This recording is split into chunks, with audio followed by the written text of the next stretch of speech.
Welcome, everyone. We are in the Edge Science room tonight, and we're going to hear Alex Alvarez discuss issues related to psi and looks like biochemistry to me. Some really interesting things coming out of an up-and-coming, really booming laboratory in Mexico that you're going to be seeing other presentations on over the next couple days. We're really happy to have Alex with us tonight. And after this, we're going to have the standard Q&A that we'll have, and then we're going to have a final event that's going to be in the lounge at 8 p.m. Eastern time. It's about an hour from now, and that will be a performance art piece. It should be really interesting. Going to be different than what you've seen so far, and it will definitely be informative and entertaining. So I hope to see you over there. For now, I'm going to turn it over to Lloyd. Thanks you very much for being here, Lloyd. Thank you. Thanks, John. All right, everybody. So here's the deal. Alex will get started here in a moment. Please put any of your questions in the chat. I will be kind of keeping an eye on the chat. And at the end of Alex's presentation, I'll be asking questions on your behalf. He'll have about 10 minutes or so to answer some questions at that point. And then, of course, I'll remind everybody about Sally Drucker's presentation at the end. All right, we are being recorded. So Alex Alvarez, please take it away. Thank you, John, for the introduction. Well, I'm proceeding to share my screen.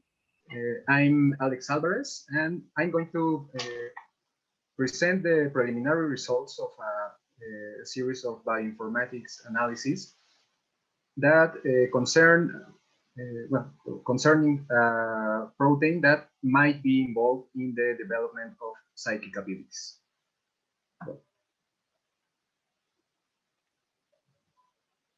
It is a popular belief, especially in some cultural and folkloric traditions, that psychic abilities may run in families. And fortunately, we have evidence of different kinds that support this idea. This comes from different ESP studies, from surveys, and there is one pedigree analysis, which is an analysis of the family history of different people. This was done by Sherry Cohn in Scotland, and she interviewed around 130 individuals that claimed to have an ability called second sight. This is a kind of it's like some sort of clairvoyance mixed with precognition, and is a typical ability in the Scottish people, mainly in the Highlands of Scotland.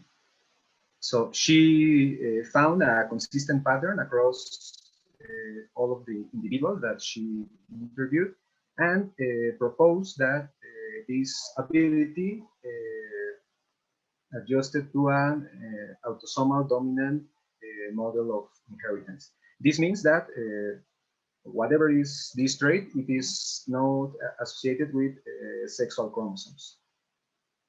And finally, we have what I think is the most striking evidence so far, the first molecular and genetic evidence, in which a team led by Wahbeh et al.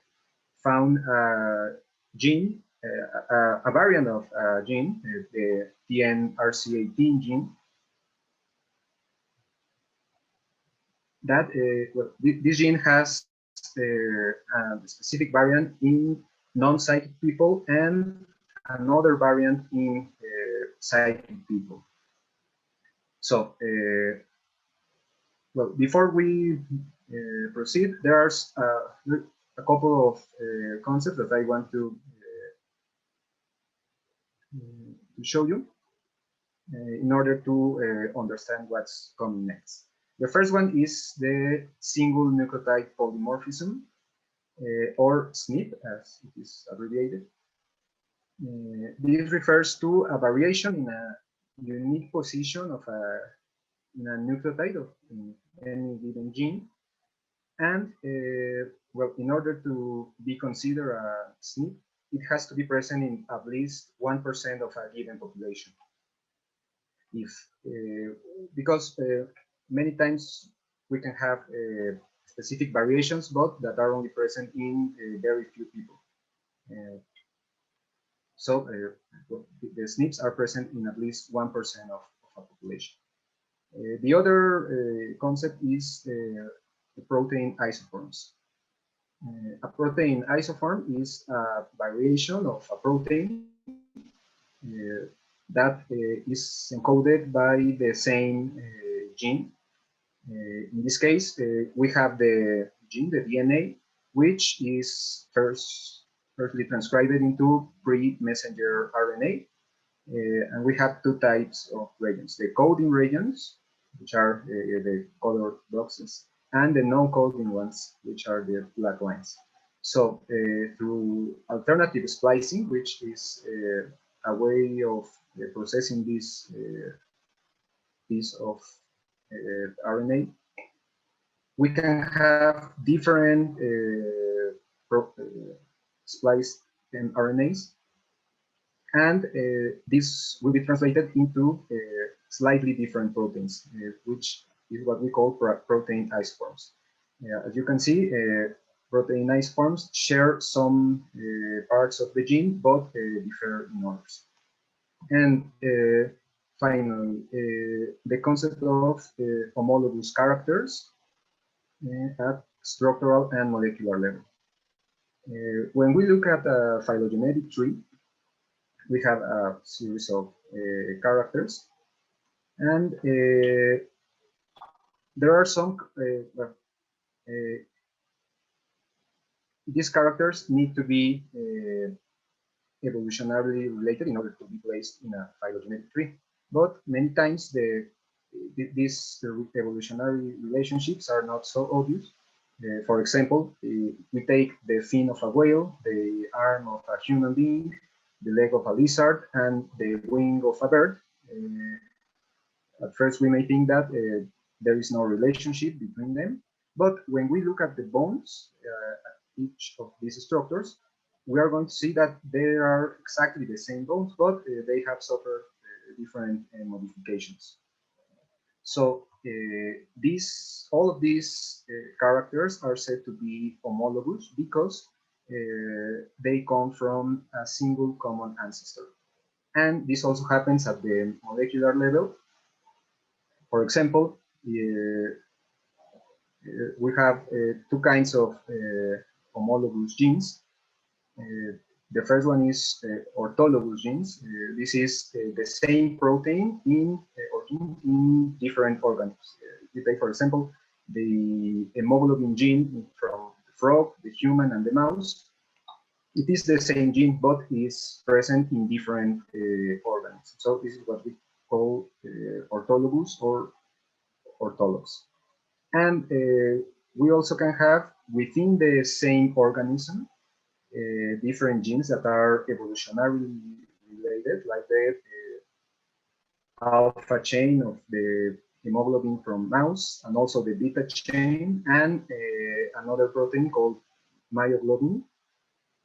So these are present in the same organism and are evolutionarily related. This is what we call paralogous genes or paralogs.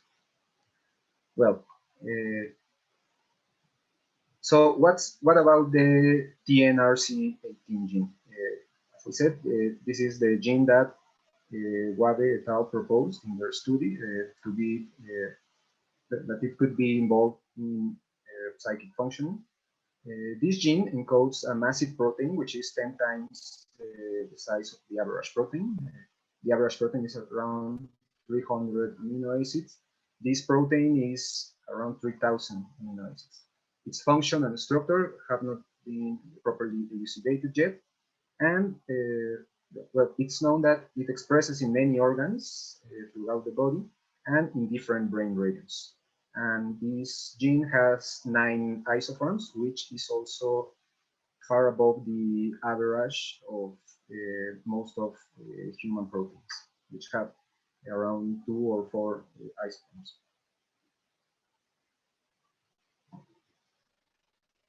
Well, as I said, this gene expresses in different brain structures, specifically in the cerebral cortex, the hippocampus, the caudate nucleus, and the cerebellum.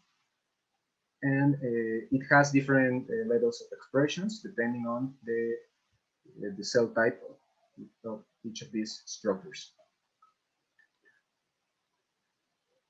And what I did here was a series of bioinformatics analysis. I initially took the sequence of the TNRC18 gene from human, and I launched it to a specific database of completely sequenced genomes in order to look for homologous or evolutionarily related genes. Then I performed a series of structural analysis, specifically the prediction of the secondary structure of a protein, which is the specific conformations that some parts of the proteins adopt. I also did an in silico modeling of possible protein domains. A protein domain is a protein region that has a specific structure and function. This function can be catalytic, but also regulatory or structure. And well, I also predicted the composition in terms of disordered regions. This, in contrast with the protein domains, are regions that, as its name says, are disordered. They do not adopt a specific structure. And finally, I performed a series of sequence alignments with some of the domains that I identified in order to see if they were present in this protein, in the TNRC18 protein. Well, the first part of the results concern the distribution of the sequences found in this database. This is the distribution of the TNRC18 potential homologs, and I put here potential because given the nature of this search, which is mostly an exploratory search, so far it is not possible to discern if all of the sequences that I found are really evolutionarily related, or they are similar to the TNRC18 protein because of chance. This is something that happens a lot when someone searches a specific gene sequence against a very large database. So in this case, the proteins that are similar are mainly found in animals. Is the I think it's like some kind of orange color here, and also in plants, which is this gray slice. And I found very few hits in fungi, in protists, and in prokaryotes. Well, so within animals, I found that most of the protein targets were found within the chordates, which is the group to which we belong as human beings, and also a vast number in arthropods, and to a lesser degree in mollusks, flatworms, sea orchins, and jellyfish. And this is the interesting part. These are not potential homologs, but the TNRC18 gene, but found in many other organisms other than humans. As you can see, it is mainly found in mammals, but also in almost all main vertebrate groups like fish, reptiles, which are divided into crocodiles and turtles, and also birds. And we also found it in some arthropods and in one flat one. The only vertebrate group in which I did not found any hits for this protein was the amphibians, but this not necessarily means that it is not present in amphibians. It could also mean that the sequence of this gene has diverged at a very fast rate, and it is no longer identified through simple searches like this. We would need to perform most robust searches and analysis if we want to identify if this gene is really absent in amphibians or it has diverged a lot. So, what about the functions associated with all of the sequences that I found? Here is the number of hits that are annotated with a specific function. We see that the most common function is this, the BAH, which stands for this is the name of a specific domain, and it is found mainly in plants, but also in the TNRC18 protein. This protein domain is involved in the regulation of transcription. We also found the specific TNRC18 function, which corresponds to the previous slide, to this graph. All of these hits are grouped into this function. And we find also some proteins that are involved in chromatin remodeling, and others like the winged eye is a protein typical of arthropods, and it determines the specific position of several parts of the body, and finally, to a much lesser degree, the PhD function. This is involving epigenetic regulation. So regarding the structural analysis of this gene, here is the distribution of disordered regions of this protein. These are defined. Everything that is above this line is considered to be a disordered region. What is below is likely to be a protein domain. So what is reported in the many databases is this domain, the BAH, which, as you can see, corresponds to only a small portion of the proteins, about a tenth of the protein.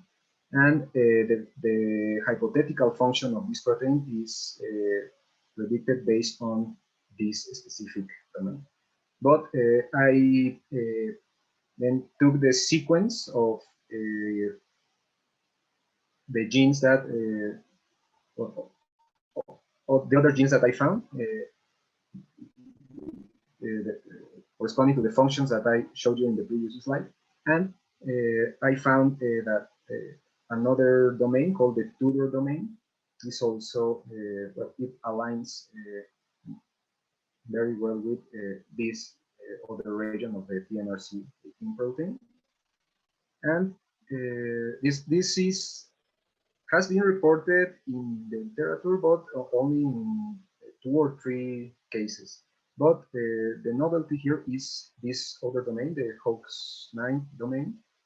This has not been previously reported to be part of this protein, but when I aligned the sequence of a protein that has this domain with the TNRC18 protein, there is a high similarity between both of them, and it aligns exactly at this region, which the algorithm predicts to be a non-disordered region.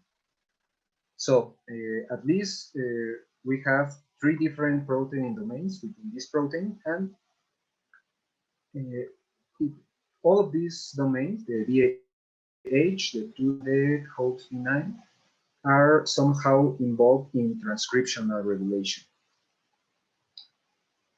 So this suggests us that the TNRC18 protein could be part of a transcriptional regulation network, and thus might not be the only one responsible for psi development. There is evidence in other brain aspects that are dependent on this kind of networks.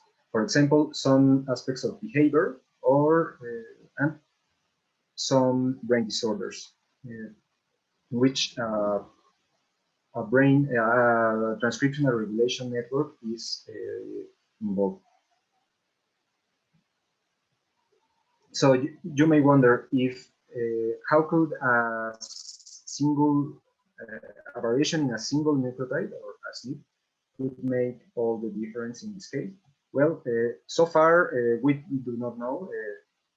The results that reported Wahbeh et al. Are very preliminary. They report aberration in a single position of a non-coding region of this gene, but in the literature it has been reported that in other genes, when we have a variation in a unique SNP within also the intronic regions or the non-coding regions of the gene, well, this can result in the expression of different protein isoforms.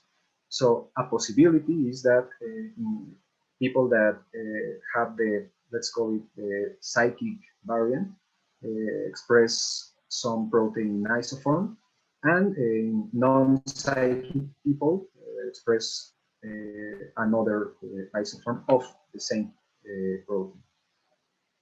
And just to show you the importance of a single nucleotide change in a gene, I took this example. This is a comparison between normal red blood cells and sickle cell anemia blood cells. As sickle cell anemia is a blood disease that affects a large part of the population, specifically in Africa. But here, the only difference between this kind of cells and this other kind is a mutation in a single nucleotide, not within the non-coding sequence, but in the coding sequence. So this results in a change of a single amino acid, in this case valine instead of glutamic acid, and the hemoglobin chains have an altered conformation, and ultimately this results in the production of abnormal red blood cells. So a single change in a single nucleotide can have very dramatic implications in the phenotype. So what can we conclude here?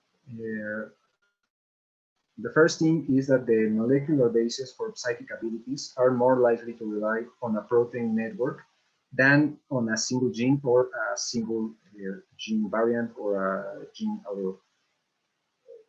Perhaps, given the functions identified for 3 of the domains that are likely to be present in the TNRC18 protein, this network is a transcriptional regulation one. And if the human TNRC18 gene is somehow associated with psi, it is likely that this is also the case in different organisms in which this gene is present. As you can remember, the TNRC18 gene is found in all main vertebrates, all but amphibians. And we can, if we turn to the evidence from animal psi literature, we find that there are many animals in which well, it is suggested that they have some level of psi. And well,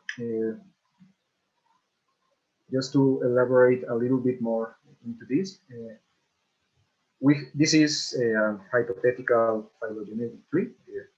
It lacks the amphibians because we did not find the TNRC 18 gene within these organisms. But what we do have is this the presence of the TNRC18 protein in fish, in birds, non-human mammals, and humans. According to the principles of evolutionary biology, when we have a pattern like this, well, we can use the principle of maximum parsimony and say, well, this tree seems pretty complicated because it would mean that this gene appeared independently within each of these animal groups. So, each of these characters is considered is called a step, and this means that this specific hypothetical phylogenetic tree has 4 steps. But there is a most parsimonious explanation, which is this. This means that TNRC18 gene originated at a time before the divergence of all of these groups. And well, when they diverge, they already have this specific gene. This tree is less complicated. It involves only 1 step. And it has been shown in many cases that when we have 2 hypotheses, the left one and the right one, the most likely, the one that is most likely to be true is this one, the one with the less number of steps. And this perhaps could also apply with 2 psi. If we review all of the experiments done in the field of animal psi, we find that it has been suggested in fish, in birds, in non-human mammals, and obviously in humans. So it is a pattern pretty much like the one of the distribution of the TNRC18 gene, and perhaps a simpler hypothesis would be this, that psi did not originated independently within each of these groups, but originated at least before the divergence of vertebrates. It could also have originated even before, but with the evidence so far, this is the farthest we can go. And finally, which are the perspectives for this? Well, obviously, further phylogenetic analysis with distantly related homologous, which could help us to elucidate the evolutionary history of the TNRC18 gene. And if we combine this with more robust genetic studies that follow the line of the work of Wahbeh et al., this could give us a wider picture of the molecular basis of psychic functioning. And we could make use of, for example, the infrared technologies, transcriptomics and proteomics, and also functional magnetic resonance imaging in order to try to detect if psychic, the people with the psychic variant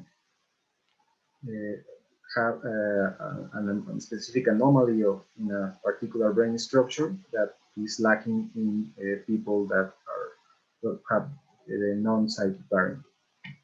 And well, that's pretty much it. Thank you very much. Thank you, Alex. We do have one question. First, I see actually two questions now. So one question is, does this imply that psi potential may have been developed before fish in the evolutionary time frame? Yeah, it is a hypothesis. As I showed you in this hypothetical phylogenetic tree, fish are, there have been several studies with fish in which it is suggested that they do have some level of psi. So if we, well, not only fish, also reptiles, and I do not remember if amphibians, but also well, mammals, obviously. So this, given that all of these organisms belong to the same clade, the vertebrates, so if fish have some level of psi, the most likely explanation is that this trait appeared before the divergence of fish, which would mean that even before the divergence of vertebrates. Okay, thank you. Another question: are there other SNPs that were found that are found across the phylogenetic tree? Excuse me, Lloyd, could you repeat the question, please? Sure. Are there other SNPs that are found across the phylogenetic tree? If so, why would this one be involved in psi versus others? Well, I'm sorry, I think it's not clear to me. Other SNPs, do you refer to? I assume the question is related to other SNPs. SNPs. Yeah. Well, so far the only one that has been identified is this one, from the SNP from this gene, the TNRC 18 gene.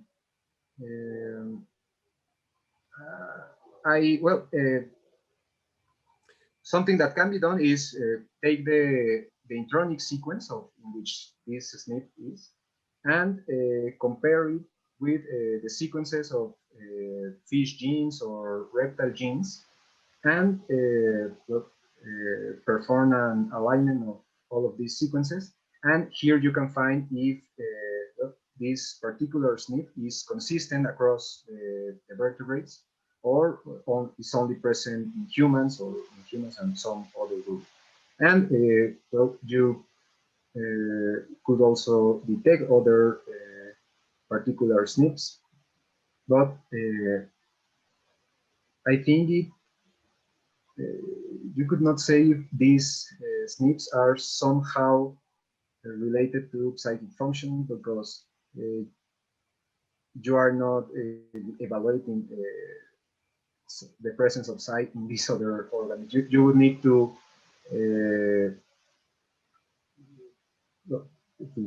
first to detect if I don't know, if other animals have some level of psi, and also if their ancestors also had it, and something quite similar to what was reported in this study of Helani and Wahbeh. But at least for this specific variant, yes, you can find out if it is present in other vertebrate groups. Okay, so I just want to thank Ramses and Annalisa for posting a couple of links, both to your abstract and also to the Wahbeh article. We do have another question. How were your participants or samples selected?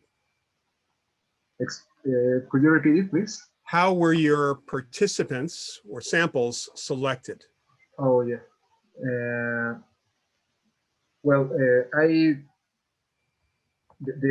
my sample consisted of the genes that were reported in this database that I used. It contains a genome, a completely sequenced genomes from many organisms, not only vertebrates, but also plants, fully, I mean, organism from all kingdoms of life. And this is what I took to be my sample. Given the sequence of the human protein, this is search against all of these genomes, and in order to detect if it is present in these organisms. I did the sample of people that was used to detect this specific gene variant was selected by Wahbeh and her team. I did not recruited any people. This was completely in silico analysis. Well, I only consider genomes, so gene sequences. Okay. All right, well, here's an interesting, actually two related questions. How did you learn about Wahbeh's article, and what inspired you? Oh, yeah. Well, I do not want to spoil you guys because this is something that I will mention in my talk of tomorrow. But I learned about this. I was interested in this because as an evolutionary biologist, this is something that I do. I'm not an experimental biologist, not also a field biologist, but an bioinformatician. So it's in my master and my PhD is what I'm used to do. So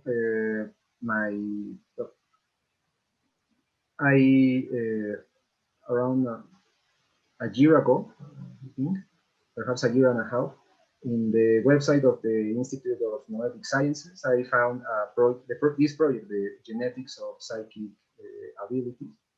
And I also found that a consultant on this project was a very famous geneticist, Dr. Gary Nolan from Stanford University.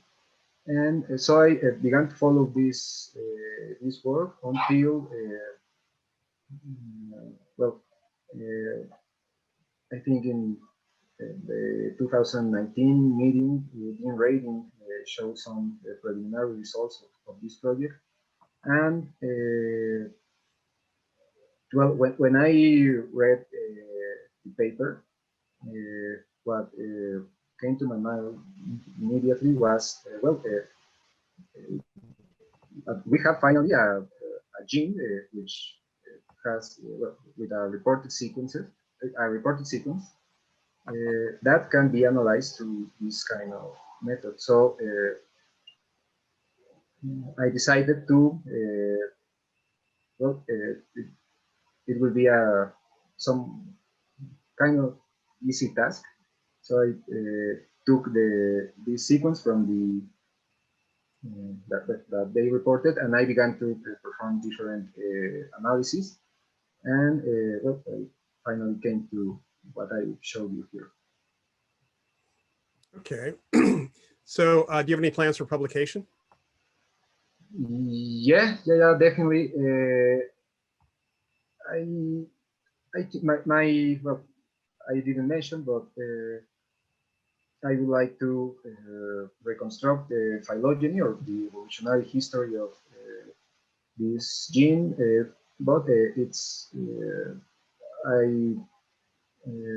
requires a lot of computational resources and time, but I need perhaps hundreds or thousands of sequences just to if we want to have a more robust analysis. And I have looked in the literature, and specifically for this gene, there has I have not found any evolutionary analysis, let alone the phylogeny of this specific gene. So I think this I can publish if I I reconstruct this phylogeny, I think it can be published. Okay. All right. Do we have any other questions? Anyone else? Let's see. Oh, here we go. What are the next steps for this line of research? What's your next step? My next step for this research? For this particular line of research, for the Oh, research okay. you're doing. Yeah. Well, as I said, this was a very preliminary research. What I would need to do is to, well, perhaps expand my sample, look, because in this specific database there are, I think, around 1,000 genomes. I will need to, well, if we look at the, for example, the NCBI database, to which the PubMed resource belongs, we have tens of thousands of genomes. So well, that would be a first step.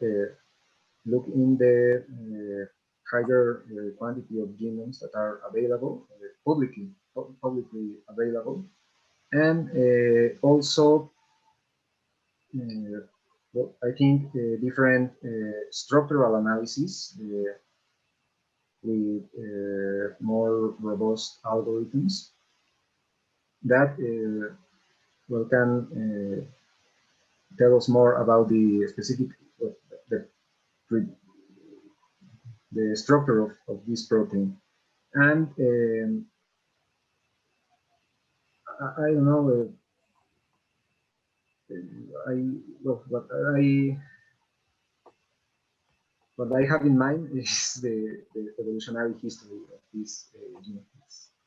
I think that will be the next step, Okay. and it will take a little while. Okay, we only have a minute or two here. So a couple of quick questions. First, do you know if a gene for creativity has been located? The gene of, yeah, specifically for creativity. Well, is that a question? That's a question. Yeah, the question is whether you know whether or not a gene for creativity is located. Okay. Yeah. No, I think there are some studies that, for example, I remember one that has to do with musical ability, with creative musical ability, and they found I don't remember if it was a single gene or a couple of genes, but well, talk about a more wider picture involving creativity, for example, genius or creativity in a wider picture. I do not know if there is some gene related to that. There is, for example, this gene that has to do with religious experiences. That I don't know. I don't remember the name of these genes, but I think it's the more similar thing that I remember. All right, and if you can answer this relatively quickly, if psi comes in on different perceptual channels, visual, auditory, somatic, and so on, wouldn't there possibly be different genes for each? This is a complicated one because it's part of the conclusions of the talk that I will be giving tomorrow. But then we have people tune in tomorrow. They can watch your session tomorrow and for the answer to that. Well, what I can say is that well, so far we do not know where does this gene express. Well, we know it expresses in some specific brain regions, but we don't know what the protein is doing. Perhaps it is involved in making more neuronal connections or in specific, mediating specific processes that involve some receptors, or also in genetic regulation. Where the resulting phenotype from this protein we do not know. Okay. All right. Well, thank you for your time. Thank you for your presentation, Alex. I just want to, yeah, I just want to let, first of all, I got to ask you, your Funko Pop figures in the back, you collect particular characters? Yeah, yeah, I think the ones in this part are from Fantastic Beasts, from the Harry Potter series, and the ones that are above me are from the Boys, this Amazon series called The Boys. All right, just had to ask. I've got my own toys behind. You have to ask that. So everybody, thank you for attending this session.